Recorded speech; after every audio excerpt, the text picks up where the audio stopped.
Hello and welcome to Soft Muse Collective. My name is Allison and I'm here making what's branded as spring summer dress. It's still summer. We're in the middle of August and this dress I think will move really nicely into the fall as well with a long sleeve underneath. I'm a plus size woman, sewist, and I'm here expanding my sewing skills right along with this collective. We are each other's muse, and living a soft life allows the collective to thrive. That's why I'm here. I'm here to tell you and to show you how choosing softness benefits you and ultimately like the rest of the world if we boil it all down. So I found a tutorial here on YouTube that is helping me figure out how I'm gonna make this dress, and I'm gonna walk with you today as I make it. And I'll tag the original creator in the description. So you can check out the original video if you want to as well. But this is what I'm doing. Let's go. This is the fabric that I'm using, which I received from an estate sale auction. It was one of my luckiest abundant jackpots ever. And it's super soft. It's got all this floral design. It's got ladybugs, it's got dragonflies, it's got butterflies. I mean, it's got like so many of my favorite things. So I'm gonna be making this dress out of this fabric today. And yes, I'm gonna cut right into it because I have faith in this pattern and I have faith that I'll be able to make it work no matter what. So I'm gonna make it happen. The first step is measurements because we're not using a traditional pattern here. She actually walks us through how to make our own pattern. So the first step is going to be measuring your bust. So you'll measure around your bust. And then you'll measure how long you want the top to be because it's going to be like a top and then a bottom with tiers on the dress. And then you measure how far down you want the top. That's going to be your first pattern piece. You're going to take your bust size measurement and divide it by 4. That's one number you're going to need to make your pattern. And then the other number you're going to need is the height measurement that you did. Mine is going to be 12.5 by 11. And thankfully this paper is just big enough. Let's see. Ooh, it's about perfect. Wow. Thank goodness. I need to get some different paper for patterning, but wow, that's amazing. So here's 12.5 and I'm just gonna do this full paper.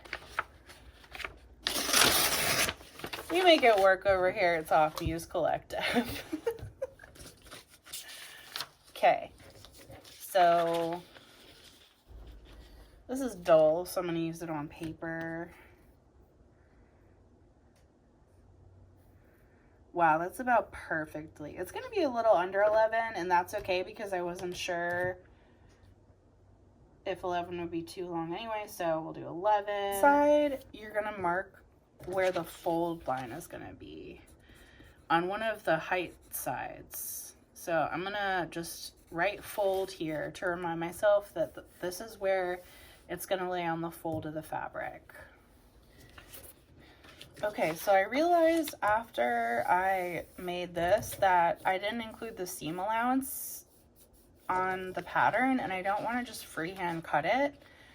So I actually found some bigger paper, and it accommodates for a slight seam allowance. for the height.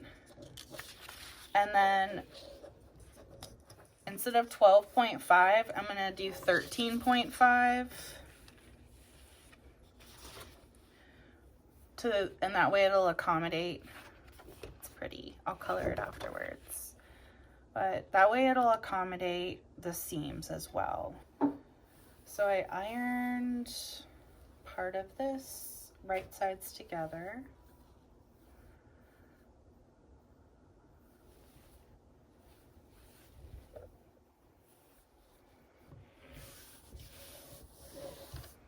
I'm working with a big chunk of fabric here, so I'm just gonna make it easy on myself and cut straight down to start. I need my good scissors. This is my really sharp cutter.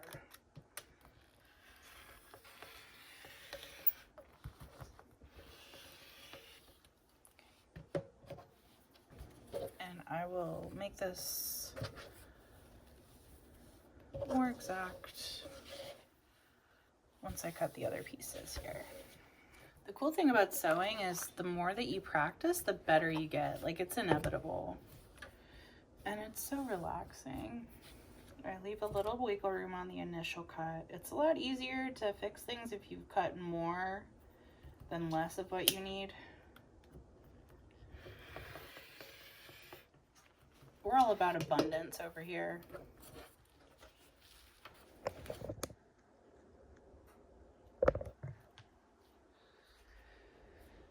All right, so I cut 4 of the top, for 2 for the outside and 2 for the lining. And then I measured approximately how long I want the straps to be. She said they can be about 3 to 4 inches wide, but didn't specify an actual length.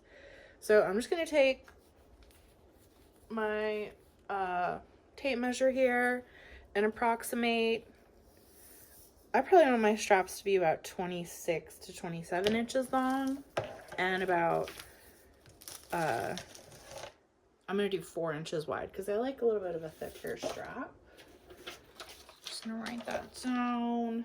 So like 26 by 4.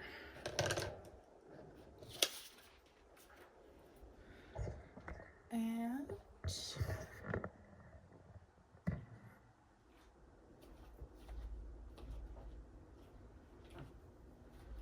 all right, I'll cut my straps. Once you've cut out 4 straps, now it's time to sew the top pieces together.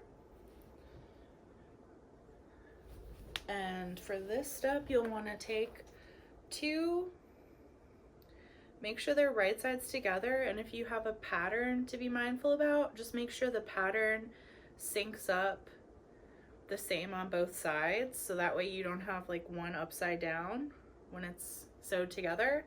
And we're gonna sew the short sides together.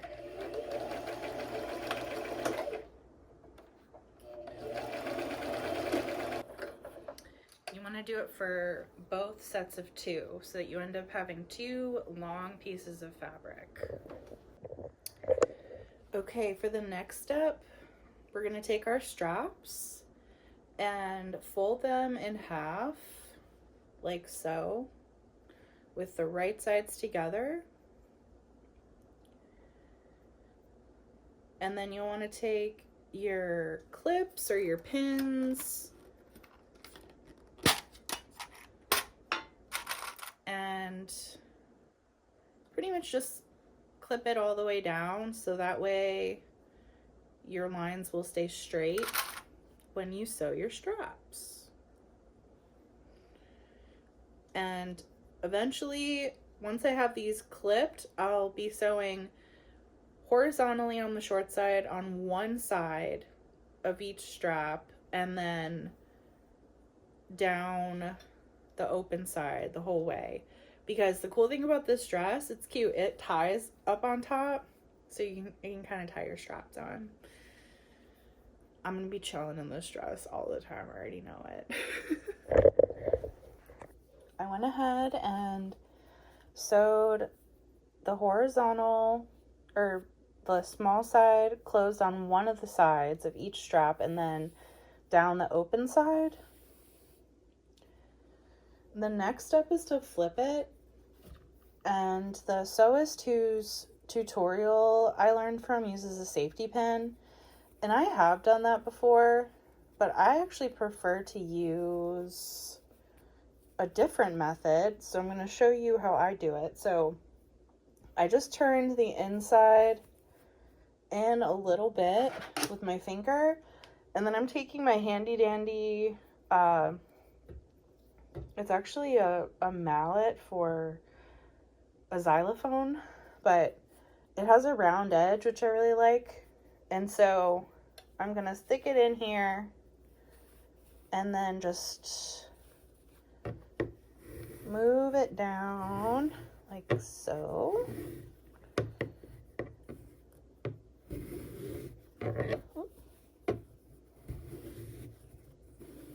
Like that.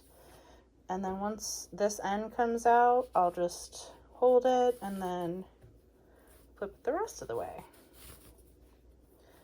And I like to iron after everything that I make, just as a best practice. Every seam, I like to iron it.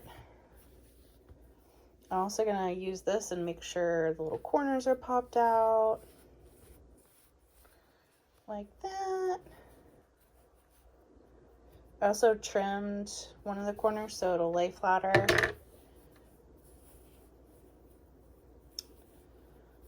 So yes, these are the straps. And I'll just give this a little iron like I did for the rest of them, like so. We move on to the next step. Okay, so now that we have our straps all flipped out, our next step is going to be to take the seams, the places that we sewed, we're gonna put those together, and you want to make sure that your fabric faces in the correct direction. This will be the top, but this will be the bottom. And we'll put both seams together. This is my protective tattoo because I'm not scary. Okay, and then you're gonna want to pin the top for each. So you're gonna pin all the way across the top so that we can then put the straps in. I'll show you in a second. Okay, so now that you have your the full top of your top pinned, you're gonna want to fold it in half,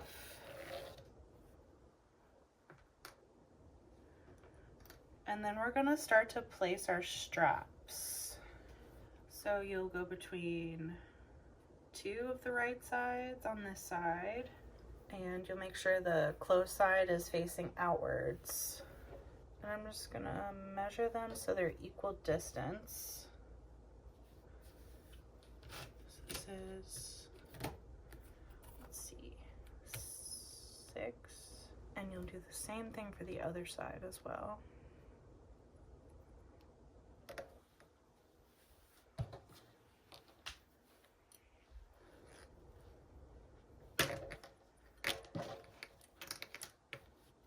And this time you can just line up your straps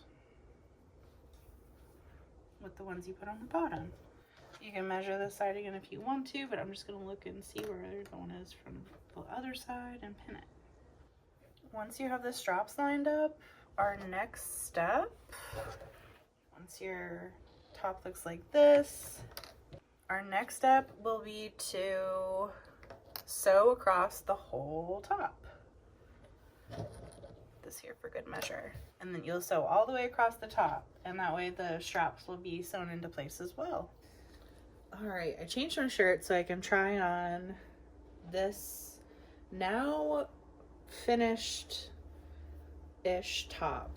You'll want to flip it right side out, and I ironed it So now you have this. And this is where you're going to be able to start trying it on and make sure you like the fit of it. And I definitely like the fit of it so far for me.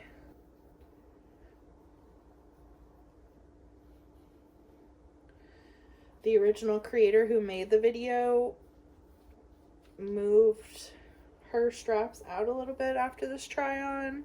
I think mine are fine the way that they are. Excuse me. I think it's already looking really cute. So we'll move on to the next step. All right, so once you have the length of your bust times 2 for the length, we're gonna want to do a gather stitch, a longer stitch, so that we can gather the actual skirt of the dress. So I'm gonna make that stitch happen, and then we'll pull the gather so that it matches up with the length of the bust. Okay, so once you've sewed your gathering stitch, which is the longest length of a stitch, you want to make sure not to backstitch or anything, so that you can slowly but surely pull the strings to gather your fabric. And it's a process that might take a second, so you want to go slowly because you don't want to break that string. But that's the nice thing about slow fashion. The time and investment that it takes to make the clothes factors into its longevity, its quality. It's worth it. This isn't going to break down after a couple wears. This dress is going to last with me for a long time. So I'm just going to take my time and gather this so that it'll fit nicely on my bodice. Okay, so once you've made your gathering stitch and you've gathered all of your fabric, you want to put the right sides together of your skirt and your bodice. So I went ahead and pinned all the way along,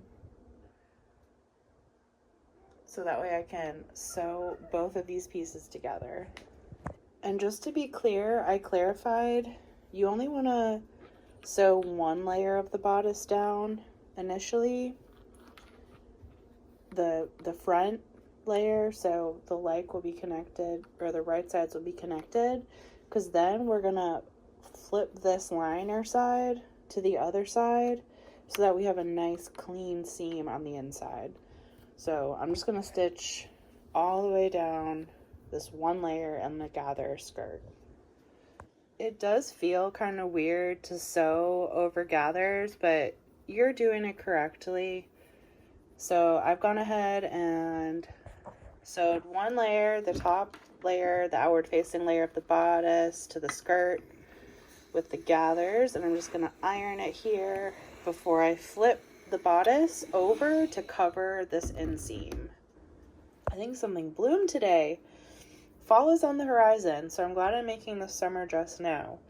So I went ahead and flipped the lining of the bodice, the top, over where I just gathered, and I'm gonna iron all the way down and pin this so that I can sew it with the pins. The clips aren't going to hold because you're going to need to sew like flat. So I'm going to use my pins and go from there. Once you've pinned down the lining of your bodice to the skirt, I think the easiest way to line up for sewing, since you won't have your sewing guides on the side, is just to align the presser foot to the bottom of the bodice, and that way you can make sure you get right along that end seam. And this is what your inner stitch will look like after you've connected the bodice to the skirt. It looks really nice and neat inside as well as outside. So we only have a couple steps left, and I'm actually going to veer from the tutorial and go a little bit of a different route. And before I sew the dress closed around, I'm actually going to hem the bottom instead of hemming the bottom after I sew it in a circle, because I feel like it's way easier to hem when the fabric is still straight. So I'm going to go ahead, I'll do one fold, press it, and then fold it over again and pin it so that I can hem it like this. And then we'll actually sew the dress closed, and I'll show you how that works once I get the bottom hemmed. Okay, so once you've sewn your hem along the bottom, if you take my route, then the next step will be to put right sides together and sew along the side seam. I'll show you here in a moment. I sewed the side seam and made sure that the top bodice was lined up. And now I realize why she saved the hemming for last, because one of the sides was slightly longer. So I'm going to do one more hem on the bottom, so that way the bottom is even and there isn't like a random length difference on the bottom. But I'm going to finish hemming. I'm going to feed the cats. Right? You hungry? Hungry? I'm going to feed the cats, and then I'm going to see about finishing this dress. Alrighty, so I re-sewed the hems, and it's a little bit of a bigger hem on the inside than I usually have. And this is a tad bit wonky, but I'm making it for me, so it's cool.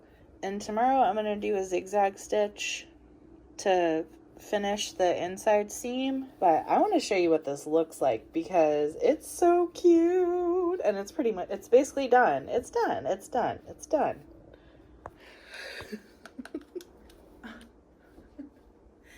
This is the finished dress. I already have my next video idea because I'm gonna need to hem it in a little bit, which will be another awesome opportunity to learn. But it's so cute. It's gonna be perfect for the rest of summer and fall and winter. I mean, I can wear this thing around here just as it is. On next iterations, I want to add some pockets. But I really like this ribbon pattern.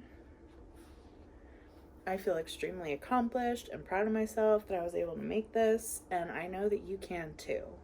I have faith in you. Please subscribe, stick around. I'm gonna have a hemming video coming soon. Or I mean, taking in. Learn how to take this in. But it still works. Perfection in the imperfection, right?